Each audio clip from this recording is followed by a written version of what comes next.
السلام علیکم۔ اور صبر سے یوں ہی اچانک ایک دن موت سے ہو جایا کرتے ہیں، جب دنیا تمہیں ہر طرف سے توڑ دیتی ہے، جب ہر محبت تمہیں ہرا دیتی ہے، جب تمہیں لگتا ہے تم جینے کی وجہ کھو بیٹھے ہو، تب اللہ تعالیٰ تمہیں اپنی محبت کا پتہ دیتا ہے اور پھر تمہیں دنیا میں جینے کی ایک نئی وجہ سے نواز دیتا ہے۔ تم نے صبر کرنا ہے، اس نے اجر دینا ہے۔ جب ساری دنیا کے ہیں تمہاری دعائیں بے فائدہ ہیں، ان کا قبول ہونا ناممکن ہے، تو رب کی یہ بات بہت سکون دیتی ہے۔ بے شک اللہ ہر چیز پر قادر ہے، اس کے حکم کے بغیر کچھ بھی لا حاصل نہیں رہتا۔ اگر وہ کچھ نہ چاہے تم کچھ بھی چاہ نہیں سکتے۔ تمہاری سوچ تمہارا مقدر ہے، تم جیسا گمان رکھو گے اللہ کو ویسا پاؤ گے۔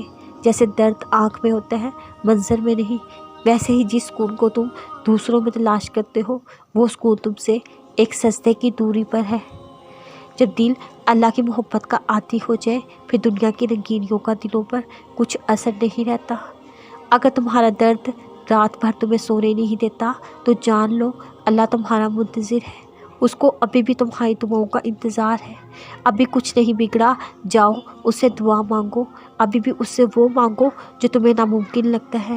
ابھی بھی قبولیت کی گھڑی ختم نہیں ہوئی، ابھی بھی تہجد کا وقت ختم نہیں ہوا، جاؤ اور اس سے التجا کرو تاکہ تمہاری دعاؤں کا پلڑا مقدر سے بھاری ہو جائے۔ لمحوں کو جینا سیکھیں، گزرے ہوئے لمحات کبھی لوٹتے نہیں ہیں، گزرا ہوا وقت کبھی واپس نہیں آتا۔ زندگی کے ساتھ قدم سے قدم ملا کر آگے بڑھنے کا ہنر سیکھو، نصیب کی شرارتوں پر مسکرانا سیکھو، ہر ہوئی پر صبر کرنا سیکھو۔ میں نہیں کہتی کسی درد کو محسوس نہ کرو یا یہ ختم ہو جاتے ہیں، لیکن بس ہمت مت ہارو۔ تھک گئے ہو تو تھکن کا انتظار کر لو، اللہ راستے چلنے والوں کے لیے ہی بناتا ہے، اس دروازے تک پہنچا دیتا ہے جس کی تلاش میں تم خود سے اتنا دور نکل آئے ہو، جس کے پار تم ایک قدم رکھو گے اور سب بدل جائے گا۔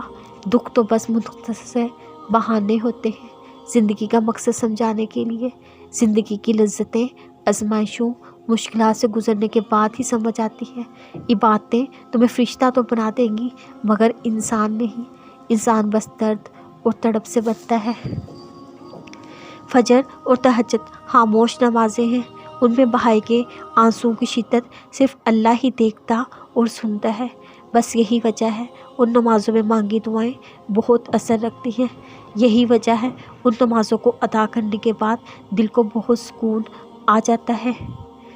آنسو اللہ کے سامنے وہ خاموش باتیں ہیں جنہیں اللہ کے سوا کوئی نہیں سن سکتا۔